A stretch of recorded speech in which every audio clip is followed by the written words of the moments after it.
জয় শ্রী রাধে কৃষ্ণ। বন্ধুরা, আমাদের ভাগ্য কি আগে থেকেই লেখা থাকে? জীবনে আমরা যা কিছু অনুভব করি তা কি আগে থেকেই ঠিক করা থাকে, নাকি আমাদের কর্মই আমাদের ভাগ্যকে বদলে দিতে পারে? এই প্রশ্নটি যুগ যুগ ধরে মানুষের মনে ঘুরপাক খাচ্ছে। গরুড় পুরাণের মতো প্রাচীন ধর্মগ্রন্থ এই রহস্য উন্মোচনের চেষ্টা করেছে। গরুড় পুরাণের জ্ঞানময় উপদেশে বলা আছে, মানুষের ভাগ্য ঠিক কবে লেখা হয়, জন্মের আগে নাকি জন্মের পরে। নমস্কার বন্ধুরা, সাহিত্যরস মোটিভেশনের আজকের একটি নতুন ভিডিওতে আপনাদের সবাইকে স্বাগত জানাই।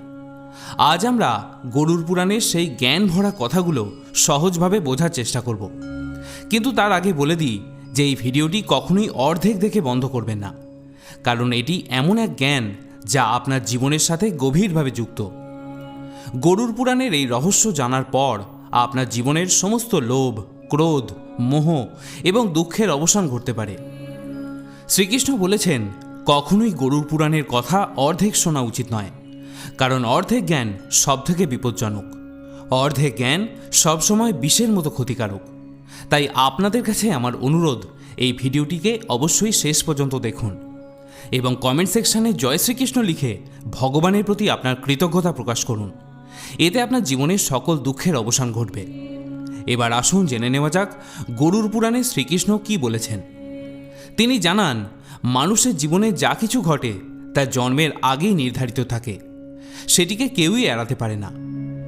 গরুড় পুরাণ আমাদের শেখায় জন্মমৃত্যুর রহস্য থেকে শুরু করে বর্তমান জীবন কেমন করে চলতে হবে সবই।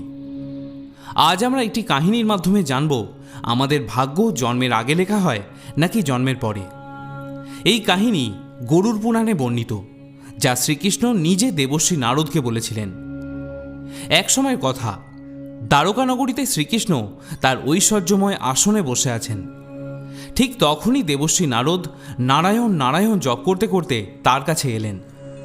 তিনি প্রণাম জানিয়ে বললেন, হে প্রভু, আপনি ত্রিকালদর্শী। আমি শুনেছি যে কোনো জীব বা মানুষ যেই জন্ম নেয় তার ভাগ্য আগে থেকেই লেখা থাকে। হে প্রভু, আমি জানতে চাই, মানুষের জীবনে যা কিছু ঘটে তা কি জন্মের আগেই নির্ধারিত হয়, নাকি তা আগের জন্মের কর্মফল ভোগের ফল, এবং আমরা কি আমাদের পরিশ্রম ও সৎকর্মের মাধ্যমে ভাগ্যকে বদলাতে পারি? দেবর্ষি নারদের এই প্রশ্ন শোনার পর শ্রীকৃষ্ণ শান্তভাবে তার দিকে তাকিয়ে মৃদু হেসে বললেন, হে নারদ, তোমার এই প্রশ্ন অত্যন্ত গুণসম্পন্ন এবং গুরুত্বপূর্ণ। এটি মানুষের জন্ম, কর্ম এবং মৃত্যুর সাথে গভীরভাবে জড়িত।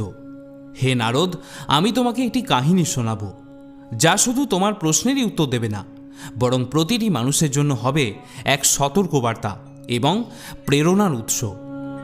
তুমি এই কাহিনী মনোযোগ দিয়ে শেষ পর্যন্ত শোনো। এটি গরুড় পুরাণের কাহিনী। যে এই কাহিনীকে অর্ধেক শোনে তার ওপর বড় বিপদ নেমে আসে, কারণ অর্ধেক জ্ঞান সবসময় বিষের মতো। হে নারদ, এই কলিযুগময় পৃথিবীতে যে মানুষ এই কাহিনী মনোযোগ দিয়ে সম্পূর্ণ শুনবে ও বুঝবে, সেই সংসারের সমস্ত পাপকর্ম, ক্রোধ এবং মোহ থেকে মুক্তি লাভ করবে। নারদ বললেন, হে প্রভু, আমি সেই কাহিনী মনোযোগ দিয়ে শেষ পর্যন্ত শুনব, আপনি নিশ্চিন্তে তা শোনান। তখন শ্রীকৃষ্ণ নারদকে কাহিনী বলতে শুরু করলেন। হে নারদ, প্রাচীনকালে এক বিশাল ও সমৃদ্ধশালী রাজ্য ছিল, যার নাম ছিল মগধপুরী। সেই রাজ্যের শাসক ছিলেন রাজা বীরধর, ন্যায়পরায়ণ, প্রজাপ্রেমী এবং ধর্মনিষ্ঠ রাজা। তিনি সর্বদা প্রজাদের কল্যাণের জন্য কাজ করতেন এবং ধর্ম পালন করতেন। কিন্তু রাজা বীরধরের একটি গভীর ইচ্ছা ছিল। তিনি মনে মনে চাইতেন, ভগবানের আশীর্বাদে তার একটি সন্তান লাভ হোক, যাতে রাজ্যের ভার কোনো যোগ্য উত্তরাধিকারীর হাতে তুলে দিতে পারেন। দেবর্ষি নারদের পরামর্শে রাজা বীরধর ও তার রানী বহু বছর ধরে কঠোর তপস্যা করলেন। এই তপস্যার ফলে ভগবান শিব তাদের তপস্যায় সন্তুষ্ট হয়ে সন্তান লাভের বর দিলেন। এরপর একদিন ভগবান শিবের আশীর্বাদে রানীর গর্ভ ধারণ হল। রাজা ও রানী অত্যন্ত আনন্দিত হলেন, কারণ তাদের আশা ছিল তাদের পুত্র একদিন মহান শাসক হবে এবং রাজ্যকে সুখ সমৃদ্ধির পথে নিয়ে যাবে। কিন্তু যখন রানী প্রসব করলেন, তখন দেখা গেল শিশুটি শারীরিকভাবে অক্ষম এবং দুর্বল। তার হাড়গুলো ভঙ্গুর, দেহে বল নেই এবং জন্ম থেকেই শারীরিকভাবে অক্ষম। এই দৃশ্য দেখে রাজা বীরধরের হৃদয় ভেঙে গেল। তখন তিনি শ্রীকৃষ্ণের সঙ্গে দেখা করার সিদ্ধান্ত নিলেন এবং নিজের দুঃখ ভাগ করে নিতে তার কাছে পৌঁছালেন। রাজা বিনম্রভাবে বললেন, হে প্রভু, আমি এত তপস্যা করেছি, যোগ করেছি, তবু আমার সন্তান অক্ষম জন্ম নিল কেন? আমি তো ভগবান শিবের আশীর্বাদ পেয়েছিলাম, তবুও এমন কেন হলো? এ কি আমার ভাগ্যে আগে থেকেই লেখা ছিল? শ্রীকৃষ্ণ মৃদু হেসে বললেন, হে রাজা, তুমি ঠিকই বলেছ, তোমার সন্তান অক্ষম জন্মেছে।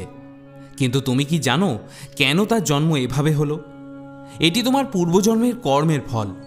তোমার অতীত জীবনের কর্মফলই তোমার বর্তমান ভাগ্যে প্রতিফলিত হয়েছে। কিন্তু এর মানে এই নয় যে তোমার ভাগ্য জন্মের আগেই স্থির ছিল। এই ঘটনা তোমার ও তোমার সন্তানের পূর্বজন্মের কর্মের সঙ্গে যুক্ত। জন্ম, মৃত্যু এবং জীবনের উত্থান পতন পূর্ব নির্ধারিত হলেও আমরা যে কর্ম করি তা আমাদের ভাগ্যকে বদলাতে সক্ষম। শ্রীকৃষ্ণ বললেন, রাজা, যেদিন তোমার পুত্রের জন্ম হয়েছিল সেদিন তুমি এক বিশেষ সন্তানের বর পেয়েছিলে। কিন্তু সেই সন্তানের জন্য জীবনে কিছু বাধা বা প্রতিবন্ধকতা আসা প্রয়োজন, যাতে সে ধৈর্য, সাহস এবং পরাক্রমের গুণ বিকশিত করতে পারে। তবে মনে রেখো, ভবিষ্যৎ কখনো বর্তমান সময়ের শুধুমাত্র কর্মের উপর নির্ভর করে না, এটি পূর্বজন্মের কর্মফলের সঙ্গেও জড়িত। হে রাজা, ভাগ্য ও কর্মের মধ্যে গভীর একটি সম্পর্ক আছে। আমাদের কর্মই আমাদের ভাগ্যের নির্মাতা। এই কারণেই জীবনে আমাদের সবসময় ধর্ম এবং সত্যের পথে চলা উচিত। হে রাজা, তোমার জীবনে যা কিছু ঘটছে তা পূর্বজন্মের কর্মের ফল। তোমার পুত্র অক্ষম জন্মেছে কারণ এটি তার আত্মার পূর্বজন্মের কর্মফল। যখন একটি আত্মা পুনর্জন্ম লাভ করে তখন তাকে অবশ্যই কিছু না কিছু কষ্ট ভোগ করতেই হবে, যাতে সে পূর্বজন্মের ঋণ পরিশোধ করতে পারে। তোমার পুত্রের জীবনের এই কষ্ট তার জন্য এক পরীক্ষা। যদি সে ধৈর্য ও সাহস নিয়ে এই পরীক্ষার মোকাবিলা করে তাহলে সে তার ভাগ্যকেও পরিবর্তন করতে পারবে। একদিন সে সেই কাজ করবে যার স্বপ্ন তুমি নিজের জীবনে দেখেছ। রাজা বীরধর বললেন, হে প্রভু, আমি বুঝতে পেরেছি। আমি এবং আমার পুত্র, আমরা দুজনেই আমাদের ভাগ্য পরিবর্তন করতে পারি। আমার পুত্র জন্মের সময় যে অক্ষমতা নিয়ে এসেছে সে তার পূর্বজন্মের কর্মফল, কিন্তু তার ভবিষ্যৎ নির্ভর করবে আমার এবং তার নিজস্ব সৎকর্মের ওপর। যদি আমি তাকে সাহস, ধৈর্য এবং সৎপথে চলার শিক্ষা দিই তাহলে সে তার সীমাবদ্ধতাকে অতিক্রম করতে পারবে। আমি তাকে শেখাবো দুর্বলতা কোনো অভিশাপ নয়, বরং তার শক্তি অর্জনের একটি সুযোগ। আমাদের দৃঢ় বিশ্বাস, সৎকর্ম এবং ঈশ্বরের আশীর্বাদ থাকলে ভাগ্যও নত হয়। শ্রীকৃষ্ণ বললেন, রাজা, যদি তুমি তোমার পুত্রকে আত্মবিশ্বাসে ভরিয়ে দাও তাহলে সে তার ভাগ্য পরিবর্তন করতে পারবে। তোমার সৎকর্মের ফলেই সে একদিন মহান হবে এবং রাজ্যের ভার গ্রহণ করার যোগ্য হয়ে উঠবে। হে রাজা, ভাগ্য একটি চক্রের মতো যা কর্মের ভিত্তিতে ঘুরতে থাকে। যখন তুমি কোনো সৎকর্ম করো তখন তুমি তোমার ভাগ্যকে সুখময় করে তুলতে পারো। রাজা বীরধর প্রশ্ন করলেন, হে প্রভু, তাহলে কি ভাগ্য নিশ্চিতভাবে পূর্বজন্মের কর্মের সঙ্গে জড়িত? শ্রীকৃষ্ণ বললেন, হ্যাঁ, কিন্তু সেটিকে পরিবর্তনের ক্ষমতা তোমার হাতেই আছে। যদি তুমি সৎকর্ম করো তবে তা তোমার ভাগ্যকে উন্নত করবে। পাশাপাশি ভক্তি, সাধনা এবং সেবা দ্বারাও ভাগ্য পরিবর্তন সম্ভব। ভগবানের ভক্তি দ্বারা ঈশ্বরকে সন্তুষ্ট করে আমরা আমাদের ভাগ্যকে বদলাতে পারি। যদি তুমি তোমার পুত্রকে জীবন সংগ্রামের মুখোমুখি হওয়ার সাহস এবং আত্মবিশ্বাস শেখাও তবে সে তার ভাগ্য পরিবর্তন করতে পারবে। রাজা বীরধর শ্রীকৃষ্ণের উপদেশ সম্পূর্ণভাবে অন্তরে ধারণ করলেন এবং পুত্রকে শিক্ষা দেওয়ার সংকল্প নিলেন। তিনি পুত্রকে শেখালেন, কষ্ট যতই আসুক না কেন সাহস ও বিশ্বাস কখনো হারানো যাবে না। সময়ের সঙ্গে সেই অক্ষম পুত্র আত্মবিশ্বাস এবং কঠোর পরিশ্রমের মাধ্যমে সমাজে একটি গুরুত্বপূর্ণ স্থান অর্জন করল। তার সংগ্রামশীলতা ও সাহস রাজ্যের মানুষের মধ্যে তার সম্মান বাড়িয়ে দিল। শ্রীকৃষ্ণ এরপর দেবর্ষী নারদকে বললেন, হে নারদ, বুঝে নাও যে ভাগ্য একটি চলমান প্রক্রিয়া যা কর্মের উপর নির্ভর করে বদলে থাকে। যারা জীবনে নিজেদের কর্মকে উন্নত করে এবং ভগবানের শরণ নেয় তাদের ভাগ্য পরিবর্তিত হয়। এটি শুধু কর্ম নয়, বরং জীবন সংগ্রামের ও সেই কর্মের সম্মিলিত ফলাফল। বন্ধুরা, এই কাহিনী আমাদের শেখায় জীবনে যা কিছু ঘটে তা আমাদের পূর্বজন্মের কর্মফল। ভাগ্য ও কর্মের কোনো স্থির রূপ নেই। আমাদের সৎকর্ম আমাদের ভাগ্য পরিবর্তন করতে পারে। গরুড় পুরাণ আমাদের শিক্ষা দেয়, যদি আমরা সৎকর্ম করি, সত্যের পথে চলি এবং ঈশ্বরের ধ্যানে মগ্ন থাকি, তবে আমরা জীবনের দিক পরিবর্তন করতে পারি। প্রিয় নারদ, এই জগৎ কর্মের আয়না। যে যেমন কর্ম করবে সে তেমনই ফল ভোগ করবে। মানুষকে মনে রাখতে হবে, মাতা পিতার সেবা, অন্যের সহায়তা এবং ঈশ্বরের ধ্যানই সর্বোচ্চ ধর্ম। যে মানুষ পূর্বজন্মে কারোর প্রতি পাপ করেছে বা কষ্ট দিয়েছে, সে মৃত্যুর পর নরকে ভয়ঙ্কর যন্ত্রণার শিকার হয়। কিন্তু যদি জীবিত অবস্থায় সে অনুতপ্ত হয়, পাপ স্খলন করে এবং ভগবানের শরণ নেয় এবং সৎকর্মে নিজেকে নিয়োজিত করে, তবে সে সেই যন্ত্রণা থেকে মুক্তি পেতে পারে। এই জন্যই আমি বলি, মানুষ যেন কখনো অহংকারে, অন্যায় এবং পাপে পতিত না হয়। সত্য, সেবা এবং ভক্তি মানুষের প্রকৃত রক্ষা কবচ। শ্রীকৃষ্ণ বললেন, হে মানব, মনে রেখো, প্রতিটি পাপের শাস্তি এবং প্রতিটি পুণ্যের ফল নিশ্চিত। ভাগ্য জন্মের আগে লেখা হয়, কিন্তু সত্য, ধর্ম এবং সেবার মাধ্যমে ঈশ্বরকে প্রসন্ন করে সেটি বদলানো যায়। জীবন এক ক্ষেতের মতো, তুমি যে বীজ বপন করবে সেই ফলই তুমি পাবে।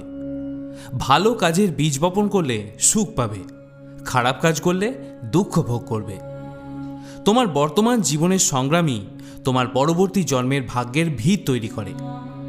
গরুড় পুরাণ, যা হিন্দু ধর্মের 18টি মহাপুরাণের একটি, স্পষ্টভাবে বলে যে জন্ম, মৃত্যু, পুনর্জন্ম, কর্ম এবং আত্মার পথ সবই কর্মের উপর নির্ভরশীল। হে মানব, তোমার কর্মের দিকে খেয়াল রাখো। স্বার্থ, পাপ এবং অহংকার ত্যাগ করো। ধর্ম, সত্য এবং সেবা গ্রহণ করো, কারণ এটাই জীবনের প্রকৃত পথ। গরুড় পুরাণে শ্রীকৃষ্ণের 3টি প্রধান উপদেশ রয়েছে, যা অনুসরণ করলে তুমি তোমার ভাগ্য বদলাতে পারবে। 1. সত্যের পালন। পরিস্থিতি যাই হোক না কেন, কখনো অসত্যের পথে যেও না। 2. ধর্ম এবং সেবা। পিতামাতা, গুরু এবং অভাবীদের সেবা করাই সর্বোচ্চ ধর্ম। 3. ঈশ্বরের ভক্তি।